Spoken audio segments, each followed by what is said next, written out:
আমার হুসাইন শহীদ হয়ে গেছে কারবালার ময়দানে, আমি যাইতেছি।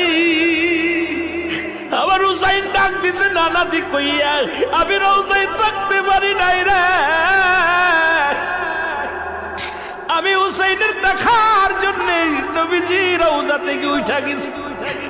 আলেমরা সর। ইবনে আব্বাস বলে আমি স্বপ্নের মধ্যে দেখেছিলাম আমার রাসূল ডাক দে বলে, মক্কা মদিনার মানুষেরা রে আর ঘুমাস না, আর তোরা ঘরের মধ্যে থাকিস না। আমি নবী রওজায় ঘুমাইতে পারি নাই, কান্না সহ্য করতে পারি নাই। ওদিন আমিও ফাতেমার নদীও না আমি সহ্য করতে পারি। আমার হুসাইন যখন ডাক দিয়েছিল নানাজি ইয়া মুহাম্মাদ ইয়া মুহাম্মাদান কই যেদিন ডাক দিয়েছিল রে, সেদিন আমি নবী রওজা থেকে পাগলের মতো উঠে কারবালা পর্যন্ত চলে গিয়েছিলাম।